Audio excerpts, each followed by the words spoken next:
This channel does not promote any violent, harmful, or illegal activities. All content provided by this channel is meant for an educational purpose only. July গণহত্যায় মানবতা বিরোধী মামলায় আজ শেখ হাসিনার বিরুদ্ধে রায় শোনাবে বাংলাদেশের আন্তর্জাতিক অপরাধ ট্রাইব্যুনাল।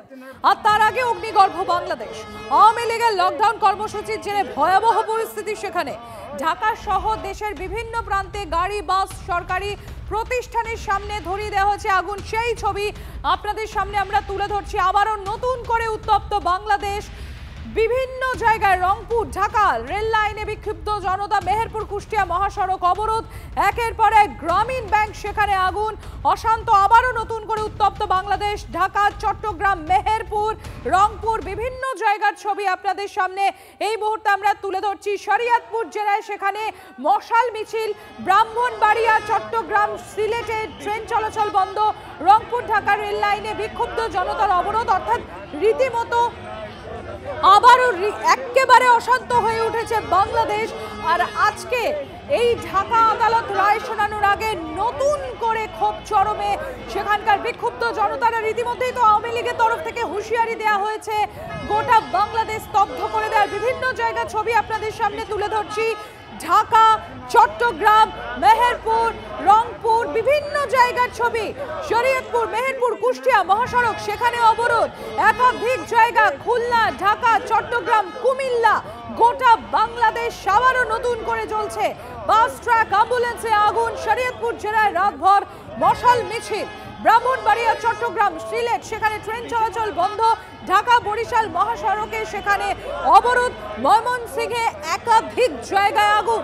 বিভিন্ন জায়গার ছবি, লেটেস্ট আপডেট তুলে ধরছি আপনাদের সামনে। আমার সহকর্মী সুমন রয়েছেন আমার সঙ্গে, আমি একবার সরাসরি চলে যাবো সুমনের কাছে। সুমন, আবারও নতুন করে জ্বলছে বাংলাদেশ। গতকাল থেকে একদিকে যেমন আওয়ামী লীগের হুমকি যে গোটা বাংলাদেশকে তারা স্তব্ধ করে দেবে, অপরদিকে আবারও জনতার বিক্ষোভ আছড়ে পড়েছে ঢাকার রাজপথে। বিভিন্ন জায়গা থেকে সেই বিক্ষোভের ছবি আমরা এই মুহূর্তে TV9 বাংলার দর্শকদের জন্য তুলে ধরছি। লেটেস্ট আপডেট জানতে চাইবো তোমার কাছ থেকে সুমন, কি পরিস্থিতি এখন? দেখো, আর ঘন্টা খানেকের মধ্যেই কিন্তু শেখ হাসিনার বিরুদ্ধে রায় ঘোষণা করতে চলেছে আন্তর্জাতিক অপরাধ ট্রাইব্যুনাল। আমার অনুযায়ী বেলা 11টা নাগাদ এটা হতে পারে। এবং এই আন্তর্জাতিক অপরাধ ট্রাইব্যুনালের কাছে উপদেষ্টা পরিষদের যে আইনজীবী ছিলেন তামিম, তিনি কিন্তু বলেছেন যে তিনি ফাঁসির সাজা চান। ফলে জননেত্রী শেখ হাসিনা, যাকে আওয়ামী লীগের জননেত্রী মনে করেন আওয়ামী লীগের সমর্থকরা, তারা কিন্তু কোনোভাবে এটা মেনে নিতে পারছেন না। এবং সেই জায়গা থেকে আওয়ামী লীগের কিন্তু আজকে সারাদিনব্যাপী লকডাউন কর্মসূচি রয়েছে। এবং এই লকডাউন কর্মসূচি যখন আওয়ামী লীগ ঘোষণা করেছে তখন কিন্তু বিভিন্ন জায়গায় অগ্নিসংযোগ, ককটেল বিস্ফোরণ এবং তার সাথে সাথে বিক্ষোভের আওয়াজ পাওয়া যাচ্ছে। মেহেরপুরের কুষ্টিয়া রোড থেকে শুরু করে ব্রাহ্মণবাড়িয়া, সিলেট, চট্টগ্রাম ইত্যাদি জায়গায় কিন্তু যান চলাচল ব্যাহত হয়েছে। তার সাথে সাথে ঢাকার শরীয়তপুর, মোহাম্মদপুর এবং শরীয়তপুর সেখানে কিন্তু রাতভর মশাল মিছিল হয়েছে। উপদেষ্টাদের বাড়ির সামনে বিক্ষোভ হচ্ছে। এনসিপির যে পার্টি অফিস রয়েছে তার সামনেও কিন্তু বিস্ফোরণ হয়েছে। অর্থাৎ একদিকে যখন জনতা একদিকে এই বিস্ফোরণের কাণ্ডগুলো দেখছে, অন্যদিকে কিন্তু ঢাকা পুলিশ কমিশনার পরিষ্কার বলে দিয়েছেন যে যদি কেউ অগ্নিসংযোগ করেন তাহলে কিন্তু তাকে সরাসরি গুলি করা হবে। গোটা বাংলাদেশ এই মুহূর্তে উত্তপ্ত পরিস্থিতির মধ্যে দিয়ে যাচ্ছে। তুমি জানো 14 তারিখ এই সাজা ঘোষণার দিন ছিল, কিন্তু সেদিনও বাংলাদেশ উত্তপ্ত হয়ে ওঠে। শেষ পর্যন্ত সেদিন সাজা ঘোষণা করা যায়নি। 3 দিন পর আজকে আবার সাজা ঘোষণার দিন হয়েছে। তার আগেই কিন্তু একদিকে আওয়ামী লীগ সমর্থকরা যারা এতদিন পর্যন্ত চোরাগোপ্তা মিছিল করছিলেন, লুকিয়েছিলেন, তারা কিন্তু বেশ কয়েকটি জায়গায় বিক্ষিপ্ত পরিস্থিতির দিকে আমাদের নজর থাকবে। সুমন, আপাতত তুমি আমাদের সঙ্গে থাকো।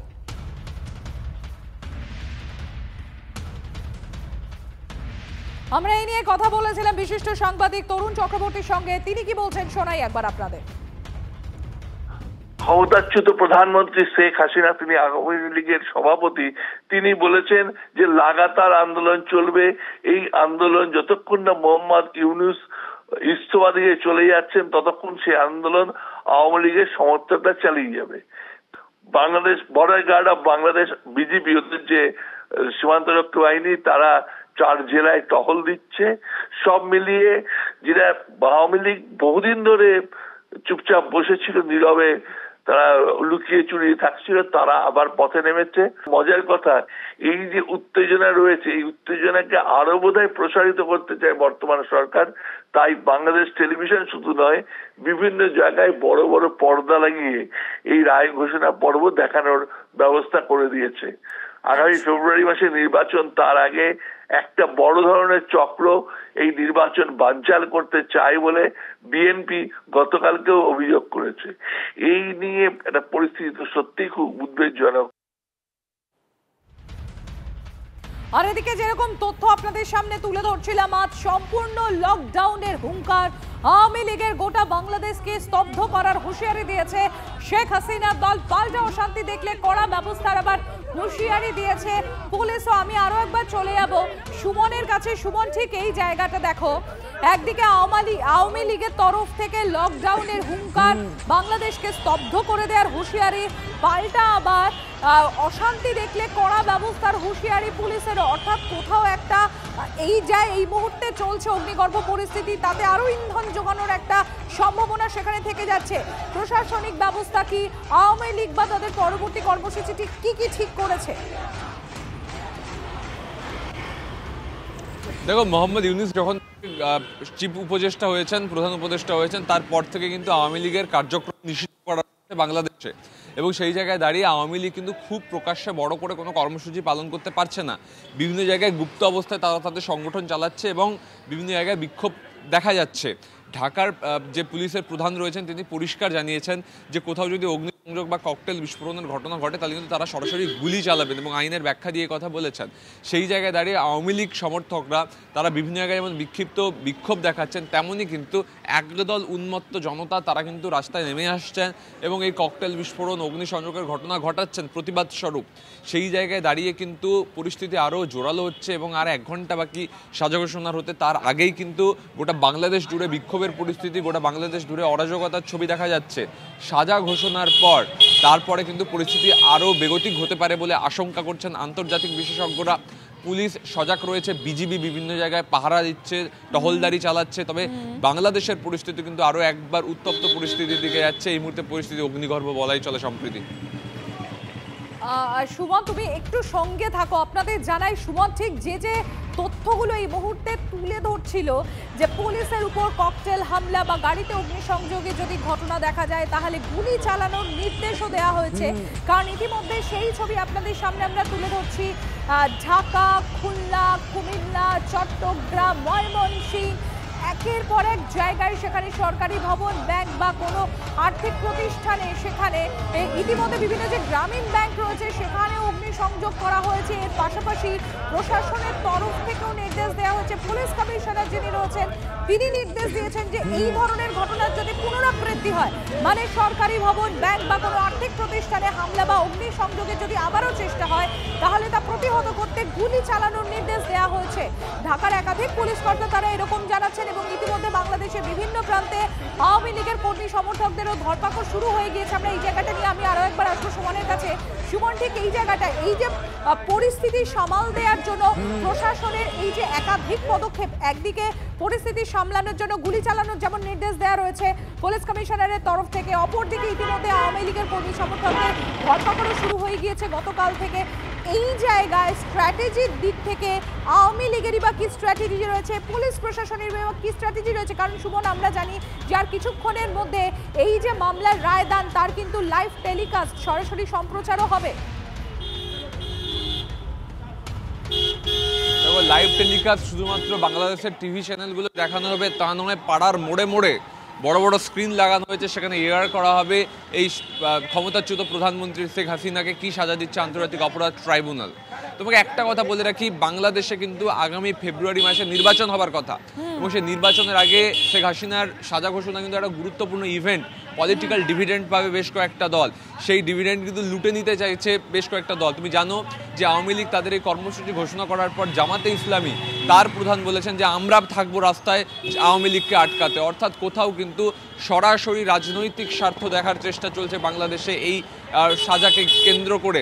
এবং প্রধান উপদেষ্টা সহ উপদেষ্টা পরিষদ তারা কিন্তু একেবারে কংক্রিট ডিসিশন নিয়েছেন। দলগুলো নিজেদের একদিকে যেমন ফায়দা তুলতে যাচ্ছে, অপর দিক থেকে আওয়ামী লীগ তারাও ছেড়ে কথা বলবে না যে তা ইতিমধ্যেই সেই ট্রেলার আমরা দেখেছি, গোটা বাংলাদেশ দেখছে।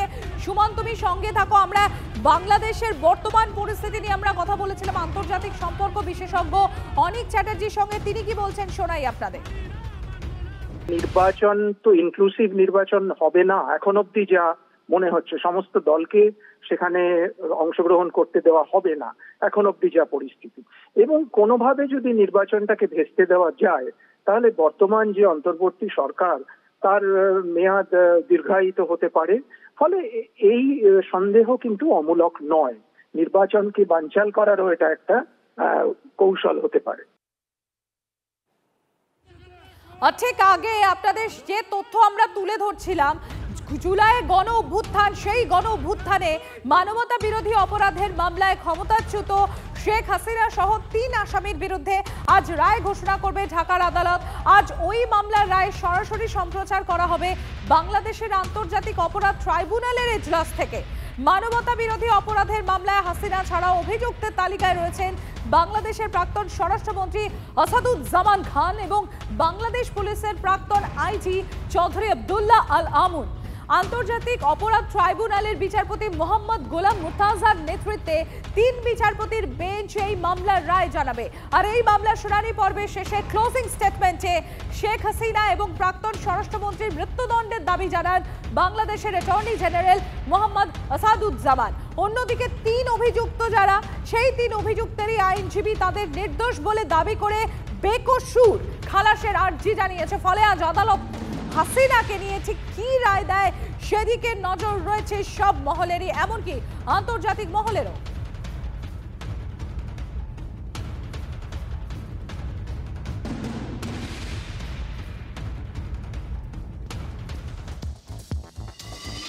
ঠিক আপনাদের যেরকম জানাচ্ছিলাম যে একটু পরেই হাসিনার বিরুদ্ধে সাজা ঘোষণা করবে বাংলাদেশের আন্তর্জাতিক অপরাধ ট্রাইব্যুনাল। আর তার আগে দেশবাসীর উদ্দেশ্যে অডিও বার্তা বাংলাদেশের প্রাক্তন প্রধানমন্ত্রী শেখ হাসিনা ওয়াজেদের।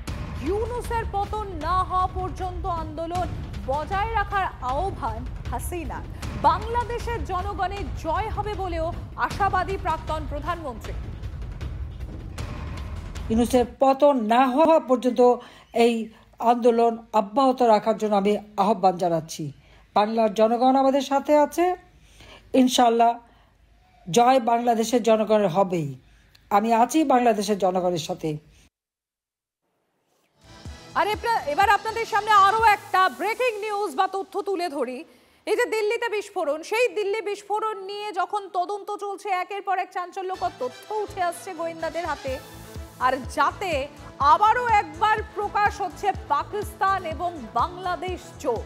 সূত্রের খবর, দিল্লিতে ব্যবহার হওয়া বিস্ফোরক নাকি ভারতে ঢুকেছিল মুর্শিদাবাদ সীমান্ত দিয়ে। দিল্লিতে ব্যবহার হওয়া বিস্ফোরক মুর্শিদাবাদ সীমান্ত দিয়ে ভারতে ঢুকেছে। মুর্শিদাবাদে ইখতিয়ার নামে এক দুষ্কৃতীর সেফ হাউসে ছিল বিস্ফোরক। উমার মুজাম্মিলদের বিস্ফোরক সরবরাহ করে এই ইখতিয়ার। ইউনিস তার প্রধান লক্ষ্য ভারত ভাঙা, ভারতকে অশান্ত করা। আর এই যে সিরিজ অফ এক্সপ্লোশন যেটা প্ল্যান করেছিল টেরার মডেল ডাক্তারদের, আর এটা কিন্তু দীর্ঘ দিনের প্ল্যানিং। ভারতকে ভাঙার যে প্ল্যানিং, আমার মনে হয় দিল্লিকে একটা যোগ্য জবাব দেওয়ার নিশ্চিতভাবে সময় এসে গেছে। দিল্লিতে এই যে নাশকতা, সেই নাশকতায় হাত রয়েছে বাংলাদেশে। সোশ্যাল মিডিয়ায় বিস্ফোরক দাবি হাসিনা পুত্র সজীব ওয়াজেদ জয়। দিল্লি বিস্ফোরণে বাংলাদেশ যোগের তথ্য ইতিমধ্যেই এসেছে গোয়েন্দাদের হাতে। একটু আগে যে ইনফরমেশন আপনাদেরও আমরা জানাচ্ছিলাম, আর সূত্র মারফত যে খবর, বাংলাদেশ থেকে মুর্শিদাবাদ হয়ে বিস্ফোরক ভারতে ঢোকানো হয়। মুর্শিদাবাদে এক বাংলাদেশি দুষ্কৃতীর কাছে বিস্ফোরক রাখা ছিল। গোয়েন্দাদের হাতে তথ্য আসার মধ্যেই হাসিনা পুত্রের দাবি ঘিরে জোর শোরগোল।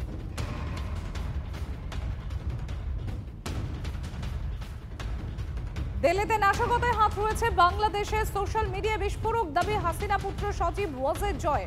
দিল্লি বিস্ফোরণে বাংলাদেশ যোগের যে তথ্য ইতিমধ্যেই গোয়েন্দাদের হাতেও এসছে এবং সেই ইনফরমেশন TV9 বাংলাও আপনাদের সামনে তুলে ধরেছে।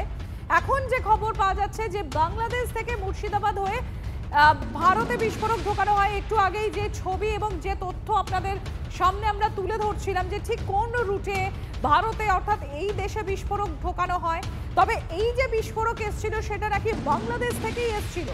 মুর্শিদাবাদে এক বাংলাদেশি দুষ্কৃতীর কাছে অর্থাৎ মুর্শিদাবাদে একজন বাংলাদেশি দুষ্কৃতী ছিল, তার কাছেই এই বাংলাদেশ থেকে মুর্শিদাবাদ হয়ে এদেশে যে বিস্ফোরক ঢুকেছিল সেই বিস্ফোরক এই বাংলাদেশি দুষ্কৃতীর কাছে রাখা ছিল, যে দুষ্কৃতী ওই মুর্শিদাবাদেই সেখানে ছিলেন।